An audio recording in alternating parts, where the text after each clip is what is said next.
Hello and congratulations to you, graduates of the class of 2019. This is an incredible milestone in your lives. I hope you all take the time to celebrate, savor, and enjoy it. When I think back to how I felt when I was in your position, I remember feeling this was an exhilarating moment, but at the same time, a very daunting and challenging moment as well. That's because I really had no clear idea what I wanted to do next. I felt like I was facing a set of pivotal, important decisions that would define my entire career, as if my choices in the coming weeks and months would render some kind of final verdict on my potential, deciding if I would become a success or a failure in life. And all of this without even understanding what being successful really meant to me. I'll admit, I was also worried that graduation signaled the end of the good times. Years later, of course, I've come to appreciate that the opposite of all that is true. A career is not a race you win. We are surrounded all the time by other people's stories of success. Our families, colleagues, teachers, and friends, they all have their own ideas about what we're good at, what we ought to be doing with our lives. Meanwhile, social media, films, and TV bombard us with flashy images of what successful people look like in today's modern world. It's a lot to deal with, and a lot to get anxious about. Most of you are just about to begin your careers, but before that, your first job is to realize this: the only definition of success that matters is your own. What inspires and interests you? What gives you energy? Where do you find meaning? This is what's truly important, and it's not something anyone else can tell you or sell you. I wouldn't presume to try, but I can reflect on my own path and offer some advice based on my lessons learned.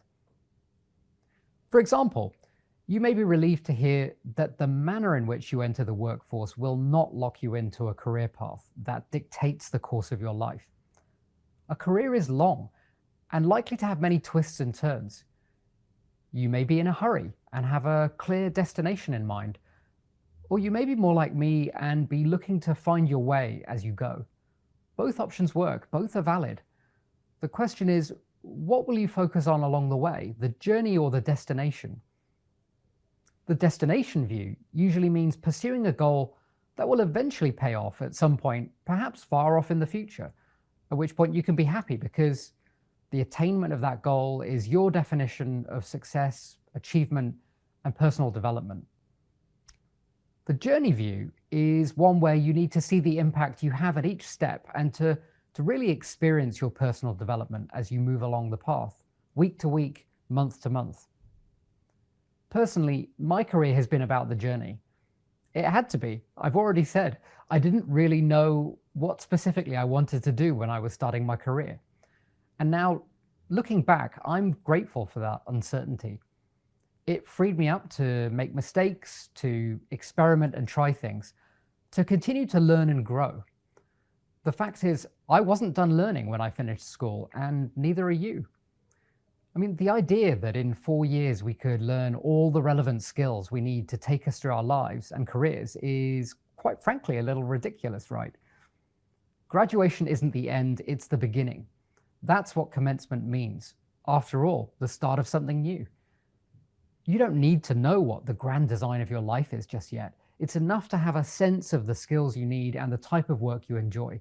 That's enough to begin creating a work life that is personally meaningful to you and allows you to feel fulfilled on a number of dimensions, both in and out of the office. After all, there is more to life than just our work. I've been very fortunate. As a partner at Boston Consulting Group, I feel stimulated and fulfilled in my work on a daily basis, helping clients solve their toughest problems, using my skills to help advance the world, and working alongside talented and inspiring individuals has been demanding and rewarding, a privilege and an adventure. But it hasn't been enough all by itself. About 7 or 8 years ago, I began to feel I had more to do, more to give, literally. Social impact has always been important to me. I believe those of us with some measure of power and privilege in the world not only can share it with others, but really should do so. I knew this responsibility I felt would have to be met, but I wanted to do it right. I wanted to make a difference and have a real impact. I began exploring a concept called effective altruism, actively researching and engaging with charities that were well run and serving important causes in need of greater support, rather than simply giving with no clear understanding of how the money was going to be used or how urgent the need for funding. Over time, this has led me to actually balance my commercial client work at BCG with serving a nonprofit called Save the Children, where I now lead BCG's global pro bono relationship. It has also meant taking the decision to work at less than 100% at BCG in what we call a flex model to allow more balance into my life. And in the space this has freed up, becoming the global leader of BCG's LGBTQ network, Pride at BCG, and the founder of a new charity called Give Out, raising funds for LGBTQ activists working around the world, a cause really close to my heart. Taking this path has required some courage, actually, to redefine success in a way that takes a bit of explaining to colleagues and family, but is truly meaningful for me.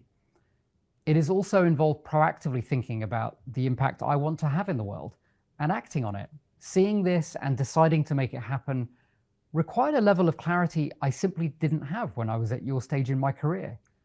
So once again, I've come to recognize the value of the winding road of different experiences that has led me to this part of my career. The road I traveled with its different twists and turns has helped to make me the person I am. It gave me the courage to make some bold decisions, the resilience to keep going, and the perspective to see what was most important to me. Along the way, I've realized there are 3 questions that have really helped me, and I want to share them with you now. I hope that you might feel a bit clearer and perhaps more confident in your own choices for having considered them.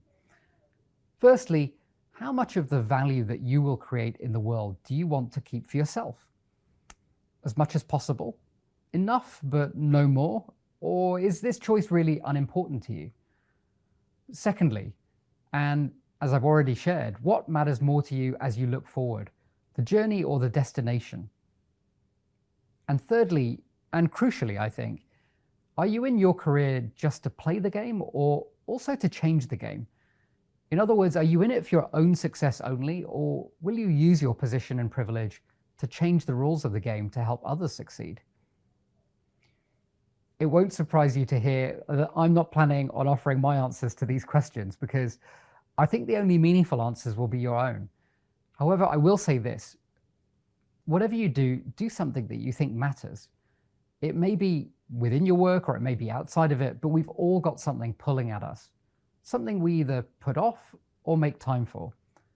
Believe me when I say, if you trust and follow those instincts, they won't steer you wrong. Looking at the future, especially at this point, is a bit like facing a big blank canvas. You have to ask yourself what kind of paint you want to put up there. You don't need to plan out every brushstroke before you start painting. You probably can't know precisely where you want to be in 20 years' time, what you want to be doing and what skills you need to get there. But you might know what you want some elements of your picture to look like. What is important to you? What kind of role you would like to be in and what might make you happy? Think about how you can set up those career themes now. Put those colors of paint on the canvas. Don't set them aside. I can't say what the finished product will look like at the end of your creative process, but it will be your work, your life, and your vision realized. Speaking from my own experience, I found it's impossible to find success, real success, without being true to that. If you keep that in mind throughout your journey, I firmly believe your ultimate destination will be one you can feel proud of. And in the end, that's all the approval you need. I wish you every success, but even more than that, I wish you a